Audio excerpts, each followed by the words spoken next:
And we are live. Good morning, crypto warriors, and welcome back to the Gem in the Crypto episode 1163. Today is Wednesday, November 1st, 2023, and I'm King, here to bridge the gap between the community and crypto. Most days, Monday through Friday at 10ish. And today's top stories. Got some good stuff actually today. Excuse me. Coinbase launches regulated crypto future services for U.S. retail traders. Invesco Galaxy Spot Bitcoin ETF joins BlackRock on DTCC site. Actually, gonna move that up. Circle to phase out consumer accounts, but business and Mint will remain. CFTC pays whistleblowers $16 million this year for mostly crypto tips. Kenya to introduce digital IDs for citizens by year end.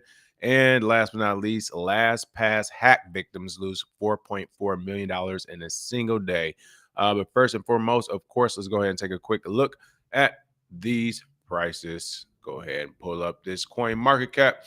All right, Bitcoin coming in at $34,573, up 1.22% in the last 24 hours. Ethereum at $1,803. They've actually been slowly pumping, up 0.76%. Let's see. BNB at number 4, $224, down 0.68%. Ripple at 5 at 60 cents, up 0.96%. At number 8, we have Cardano at 29 cents, down 1.05%. And at number 10, Tron at 0.099 cents, up 4.06%. I will say, if you all been paying attention, Tron has slowly crept up from like 5 or 6 cents to 9 cents the last few months. So very interesting to see. Let's see what else we have. Recently added Club Coin. All right, so we do recently added tokens now. I guess they switched this around a bit. Hold on, let me go to the other thing. Here we go. Trending. Trending tokens is Celsia, which is a TIA ticker. Oh, they flipping it around on me. Up 9.45%. Bitcoin and Pepe Coin, which is down 2.16%. Recently added Club Coin, Zeno, and X Doge, excuse me. Fear and Greed Index is still at about a 72. Bitcoin dominance 52.9%, and Ethereum at 17%. Those are your prices on the day. Let me go ahead and get this live stream going over here on the YouTube side so I can actually see the chat box. Hold on one moment. There we go. Welcome back to the show. Satoshi Slim, what up, though? Just call me L. Yerp. Tech Memories with Mike, Bitcoin Madam, Chloe Dior, Wisdom Bars, S1 Dubs, what's going on? Tommy Brown, Smitty Farms, Junior Maley. What else we have? Bitcoin Shango, Nerd Up. Good morning, everybody. Welcome back to the show. All right, let's go ahead and get it really quick before. So some of these stories are short stories, like this first one I was about to get into. So Invesco Galaxy Spot Bitcoin ETF joins BlackRock on DTCC site. The Invesco Galaxy Bitcoin ETF now appears on the clearinghouse's site, but doesn't indicate pending approval. I just wanted to note that, hey, the more ETFs I think will begin to be added to this site as the months go on. I think the next big date is, what is it?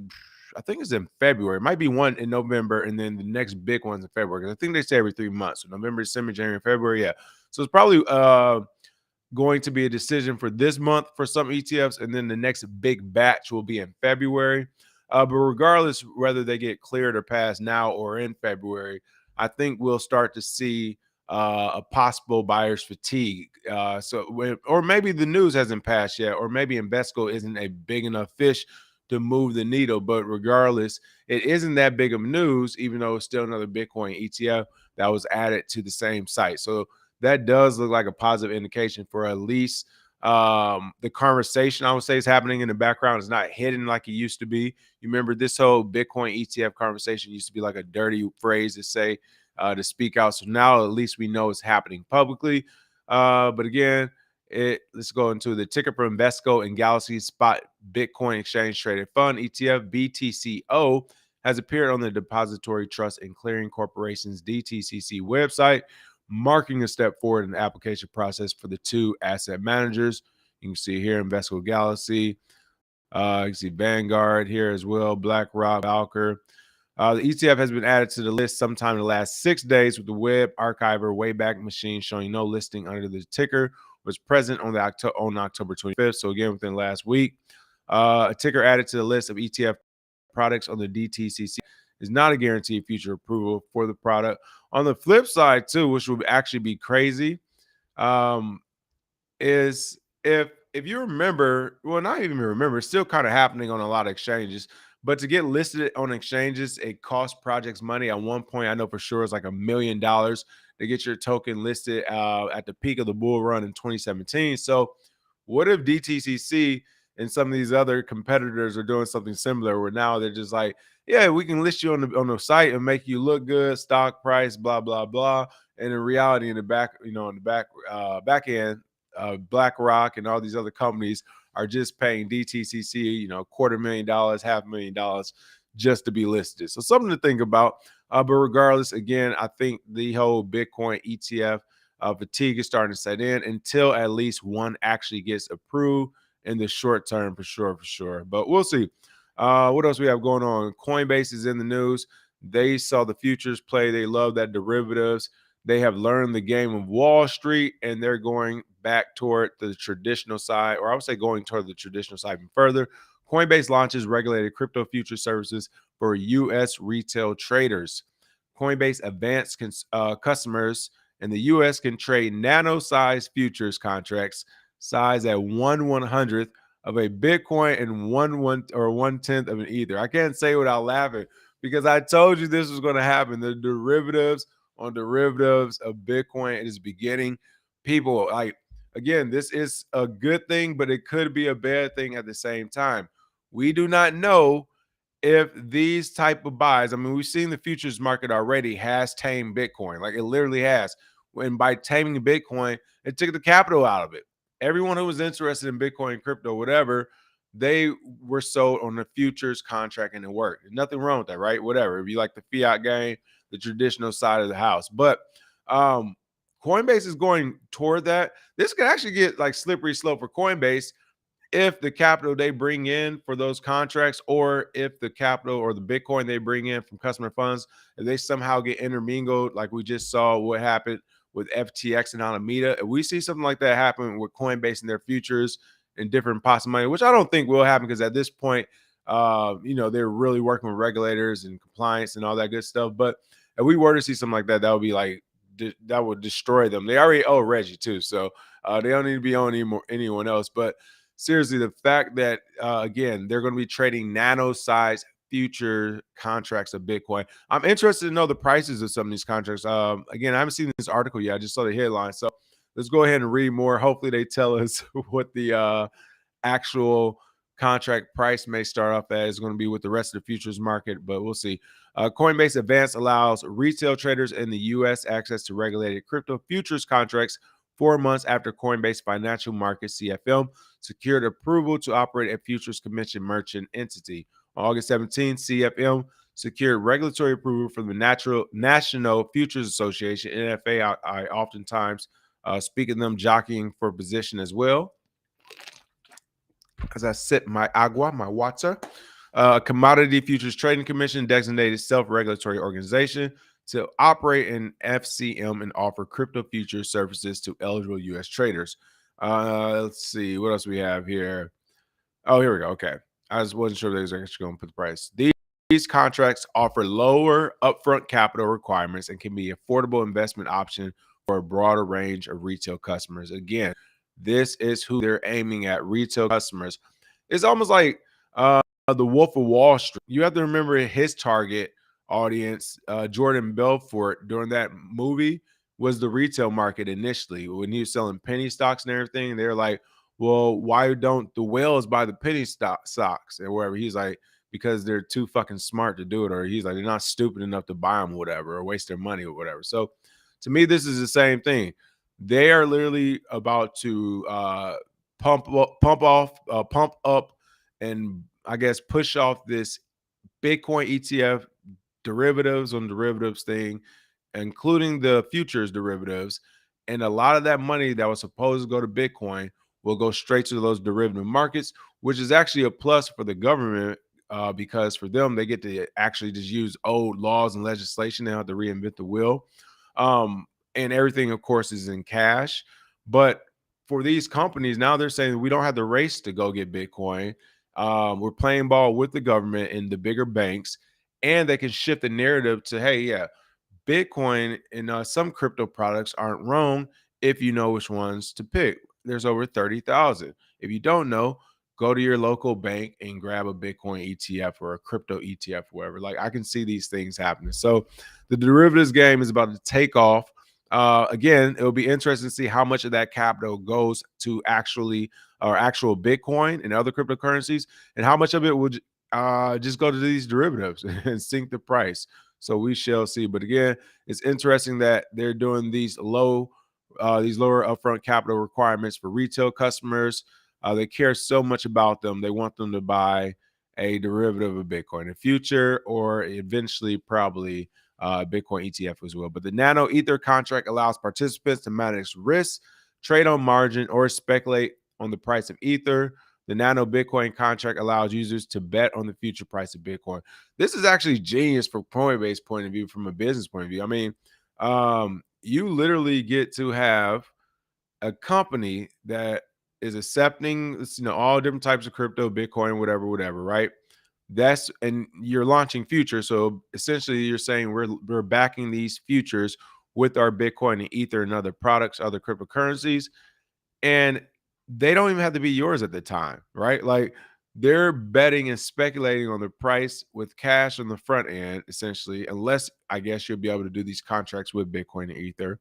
But then on the back end, oh no, it says, yep, leverage and cash settled crypto futures. Okay, so it's cash settled. But yeah, so they're doing it with cash on this end, but you actually have it being backed with possible customer funds on the front end. Like, you're using, so essentially, if I put one Bitcoin into Coinbase, they could also say, hey, we have one Bitcoin worth of futures contracts, which we're allowing people to buy in nano versions, as they say, and what is it, nano size futures at 1/100th, and it's actually being backed by my one Bitcoin, not by Coinbase's one Bitcoin. You amplify that by however much customer funds they have, and like, they could go crazy on the futures. And realistically, they will only need to keep the facade going for like a year at most before this happening, and the bull cycle commence. They'll be in the clear. So they might be betting the house again. That would be crazy, but they might be betting the house. Reggie is going to receive a healthy fee for his prior due diligence on the matter. So this will be interesting to see how this works for Coinbase. But yeah, they're doing futures. I don't know. I don't know how I feel about that. I mean, we know they've already towed the line and kind of really um, like the traditional way of doing things and regulators and things, but to go full futures, I mean, are they eventually going to say, you know what, we're done with this Bitcoin thing, we're just going to go banking? I don't know. It'd be interesting. Who knows? Let's see. PFC Wells, there we go. Give me some info. What's happening? They're positioning for the next pump, hence the micro amounts of IOUs. All right, so I'm not going crazy. I'm not going crazy. That's good to see. He said they're positioning for the next pump, hence the amount of micro IOUs. All right, that's cool.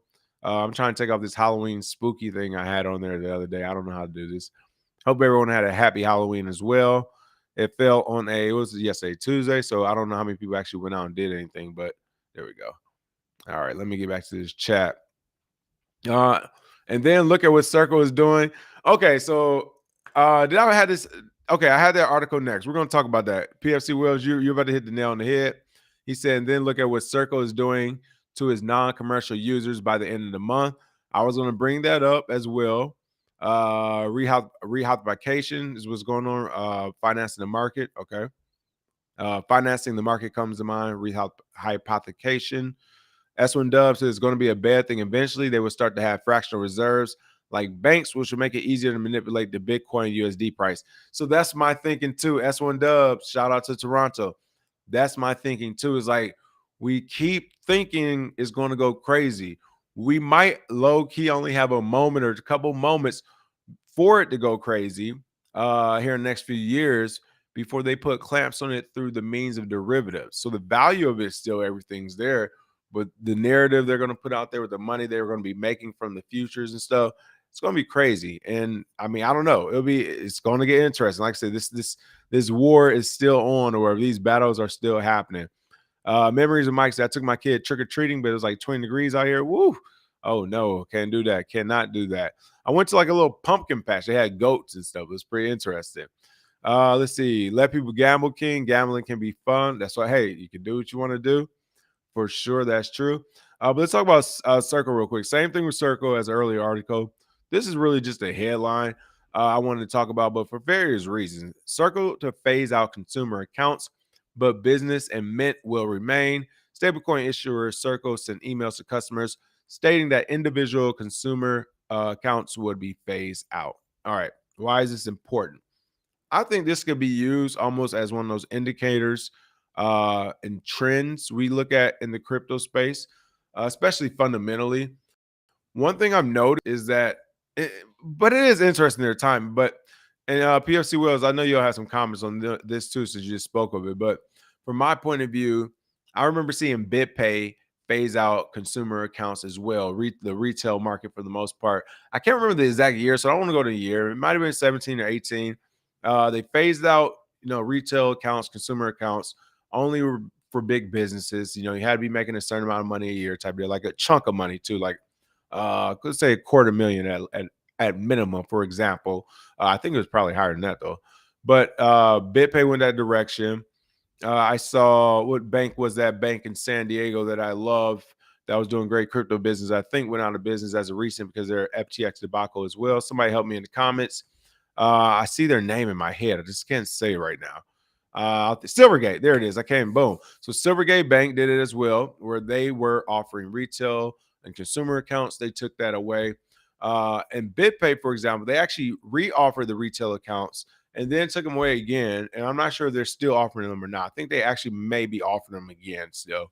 And Silvergate did kind of the same thing, where they were, that they weren't, and they were, they weren't.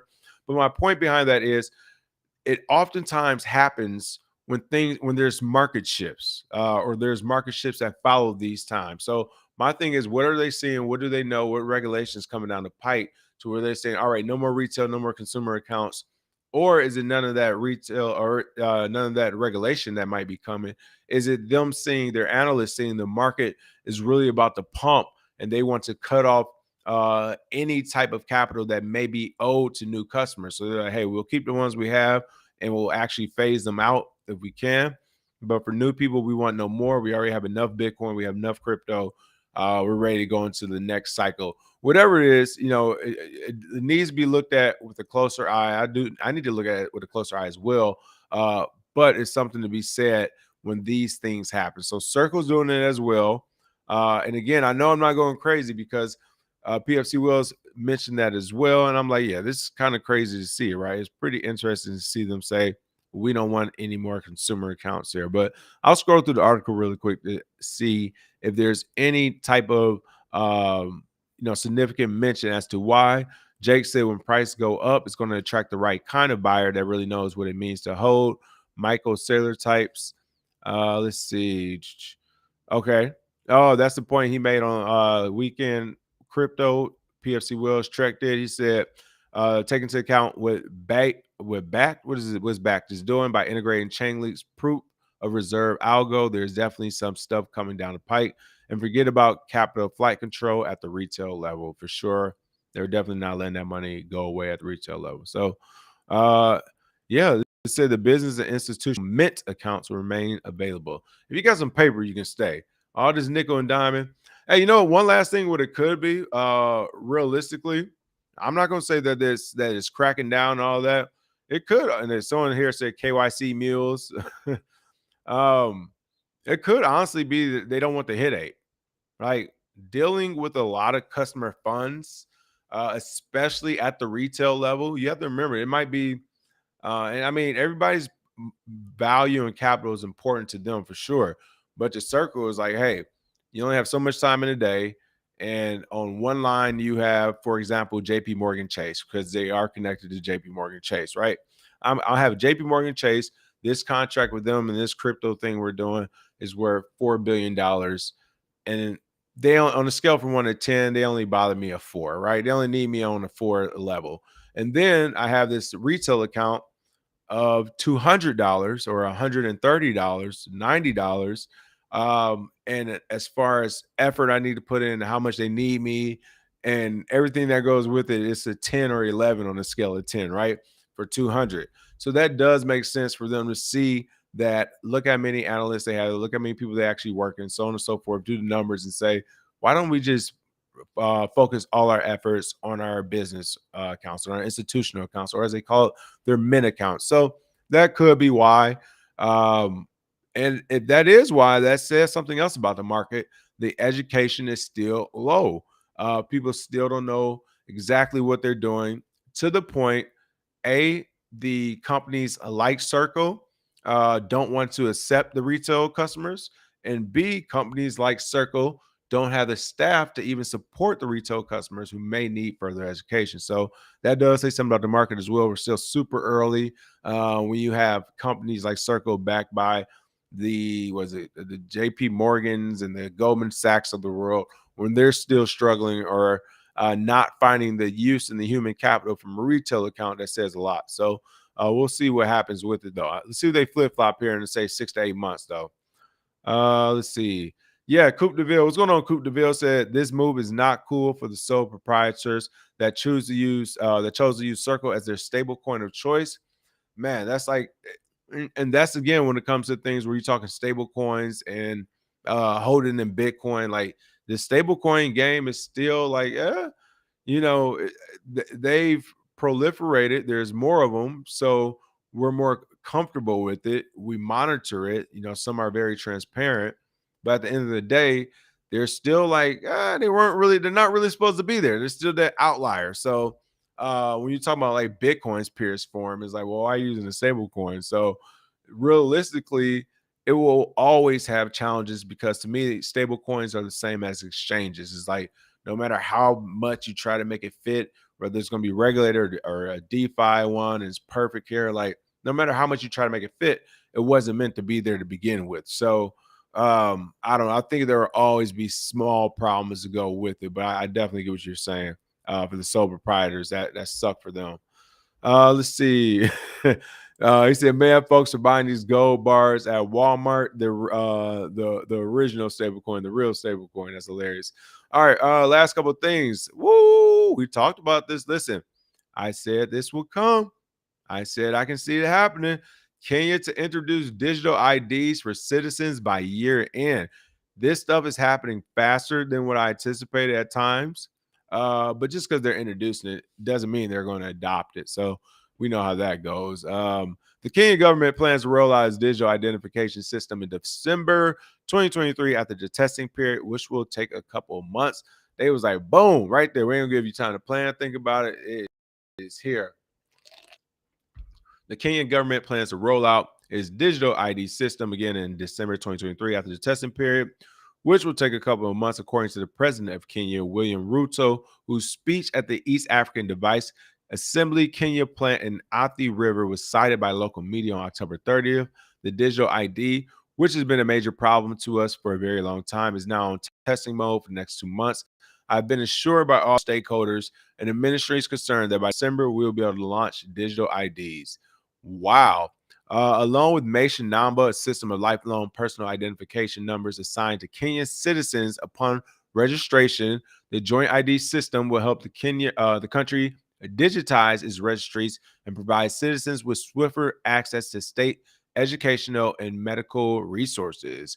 As the Principal Secretary of Immigration and Citizen Services, Julio Bittok, explained in August, the digital identity system will provide Kenyans with a secure and reliable way to verify their identity for a variety of purposes, including assessing government services, opening bank accounts, and traveling. It will also help to reduce fraud and corruption and improve efficiency. So you get the gist of it. It's happening. Digital IDs. Kenya's going to launch it first. I wonder if they're actually just launching it out of the blue for themselves, or is it a third-party country behind them? Like, yeah, we're going to show you how to do everything. You do it there first, and we're going to do it here. We just need a little test ground.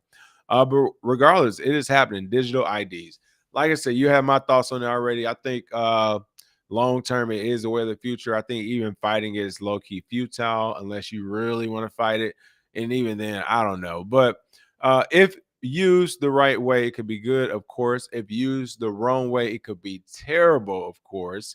For sure, for sure. Any purchase over $10 that ain't been taxed, I want in. Like it could get really bad for sure. But it's going to be coming. Like the technology is here for it. It's going to be coming. I'm going to check the comments. I'll see what you all are saying real quick before we go into this last story. Let's see. Get to at least one Bitcoin if you're not there. Dollar cost average, no longer the move. Get there by any means necessary. All right, Jake, appreciate it. Jake Fever said, make sure, and he's reminding everybody to get that Bitcoin. Man, you know what? Jake, the other day, it wasn't like anything crazy, but it was a job I didn't want to do. More or less because it was just unfair pay and terrible contract. You know, these Hollywood contracts are terrible. They want to use your likeness for forever for a little low. But I was like, you know what? I'm not tripping. I'm literally just going to do it and buy more Bitcoin. So I'm not going to trip. And that's the decision I made. So it's just like, whatever. I got another commercial out there they own for the rest of my life, but I'll buy more Bitcoin, whatever. But let's see what else we have. Stable coins are the most compelling use case for crypto, Jake. Oh, man. Oh, Jake said stable coins are dumb to me. Use USD. No need to hold stable coins. No, I will say stable coins do have a use case because for many people, including myself at times, like when you want to go from cash to crypto ASAP because you know something in like if you just get off the phone, hey, did you hear this is happening? Blah blah blah. You look at the Telegram group, 3 a.m, 1 a.m. Wait, what? Whatever, and you need to put in a lot of cash into crypto at once. That can like it does have its challenges. Whereas if you do have it in a stable coin already, it's like bada bing, bada boom, like you're in there. So I do get it, but I mean, at the end of the day, stable coins, like I say, I want to reiterate, it's like to me, it's exchange light. It's semi-exchange. It's it's centralized still. It's still super centralized, right? Like it does come with its issues and problems, but as far as its speed, its quickness, I'm for it for sure. But this is why I do like other cryptos sometimes, not just the degen side of it. Before Dogecoin blew up for what it was, I like Dogecoin for what it was because it was like, hey, if you actually need to move money quickly, Dogecoin is a token you can do it with. Like this wouldn't be a problem, or whatever, and you can have liquidity for it in certain amounts. So that is a good thing in the stablecoin. I will say that. Let's see. Memories with Mike says love hate thing. I missed the young years, but I'm ready for her to become an adult. LOL. It's like your child. So here's the thing: Bitcoin. Actually, speaking of which, happy birthday to the thought and creation of Bitcoin, October 31st, yesterday, right? Bitcoin's officially about to be 15 years old this next year. So amazing to see. And you're right; it's officially a teenager, high school, but it's still about to go through some growing pains. But the good thing is, in a couple of years, that boy's ready to get drafted, Uncle Sam. All right, Bitcoin only got a couple, and that's about right on the timeline right now. It's 2023, 2020, or 2024 will be 15, 25, 26. Yeah, that's when the regulations come. 17. That's when the regulations are going to come. That's fair. 17 years.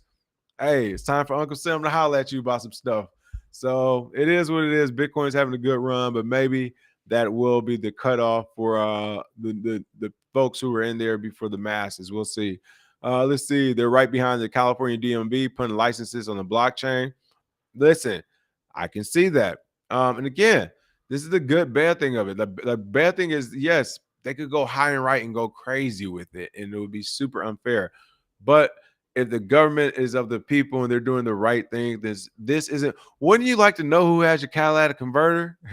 Like, or I guess once they powder it up, there's nothing you can do. But still, like, it's some positives of these things, putting licenses on blockchain and things like that, and so on and so forth.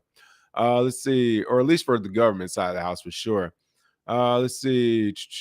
Jake said stable coins make no sense unless you're trading. You shouldn't be trading. That's dumb too. Jake has a point as far as unless you're trading, the stable coins make no sense. That is a fair one as well. I'll give you that.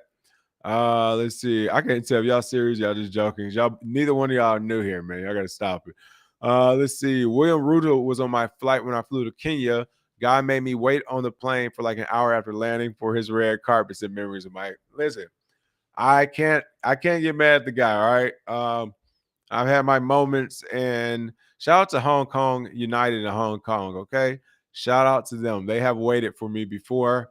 So shout out to them. So I can't be mad at that. I wouldn't want to wait an hour for someone either. Like, I get it, but yeah, I've done it before, so I can't, like, it is what it is. Let's see. That's when Dove said Kenya is off my list of potential landing spots. Boom, just like that.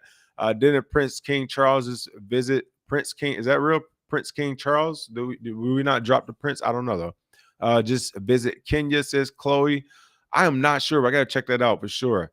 He was being charged in Europe for something at the time. Let's see. For show, they're testing it in Kenya. See, that's what I kind of think too. You all talking about people flying in. Chloe said Prince King Charles flew in. If that's the case, they're testing it for sure. Let's see. What else we have? Paxos Silvergate. It's the government's going to be used for bad, not a matter of if but when. Goodness gracious. Come on, the pessimism. Let's be positive. Yeah.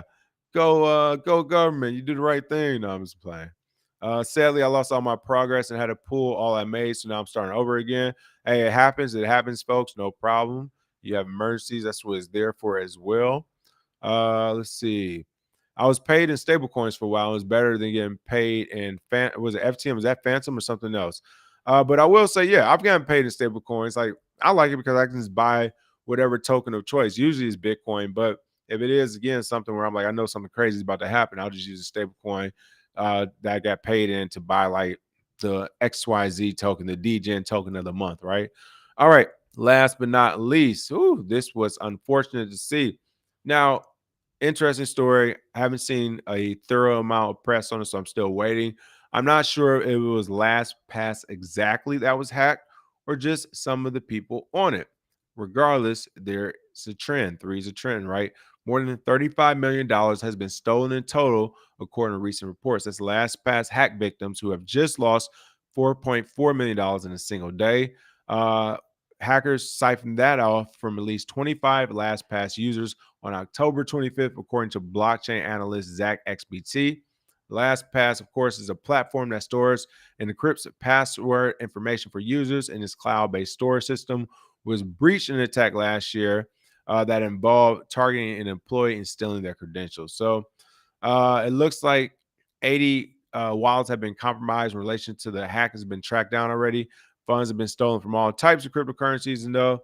But right now, Zach XBT is saying if you have stored any of your seed phrase or keys in LastPass, migrate your crypto assets immediately. So it looks like it may be at LastPass again. Nobody's fully saying that because more than likely legal reasons, but it's a problem. If it's 25, 50, 80, 3, then you have to be careful. So right now, if you are using LastPass, just be careful. You do migrate your crypto accounts. Go ahead and keep them written down maybe for a while, hidden away under your bed or something. Until then, some other options, of course. OnePass is good. I do use them personally, even though I gotta talk to them, get this partnership going. But I use OnePass. They're pretty good. And I'm sure there's some other ones out there. I'm not sure what the new ones are that's leading the way this year, last couple years. But just make sure you do your due diligence on it. But right now, LastPass is in the crosshairs for possibly being weak, at least when it comes to holding these private keys, which are very important to us, of course. All right, let me see. Last few comments before we call it a day. You all are making me laugh in the comments. It's too funny. A bunch of degens. Let's see. Black Bitcoin Key said this present global environment, digital IDs are going to go bad real quick. They will present the illusion of it being good, but the real underbelly is going to be terrible. I believe you as well. Yeah, Bitcoin Shango. I was doing stand up. That's why I was joking. But no, yeah. Right now, I wouldn't. I mean, come on. Can you believe like Pelosi or was it Elizabeth Warren had digital IDs and all this and black? Oh my goodness, they be having their foot on our throats. It'll just be just the worst. Like no type of explaining. Max pain. So no, I do think it'll be terrible. But here's my thing, and here's this is what I was like. Yeah, the sides are weird. Because while this, which you're saying is true, how far are you willing to go to make sure we don't have digital IDs versus the people who want digital IDs and push for it? How far are they willing to go to make sure we get them?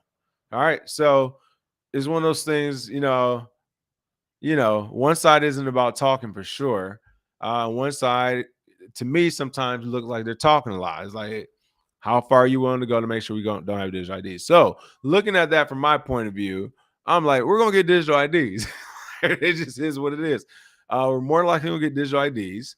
So my thing is like, all right, how can I not be mad and keep fighting this thing? How can I adapt and get a head start on this thing? It's a new technology.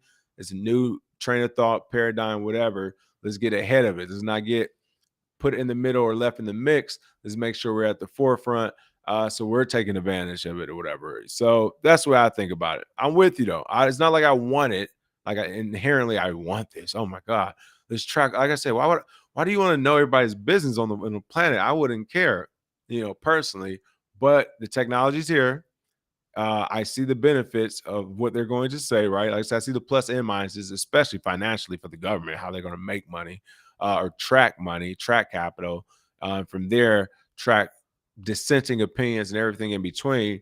With all that being said, the people who don't want it, are they going to do the things need to be done to make sure we don't get it? I don't think so. So with that being said, I'm planning to get it.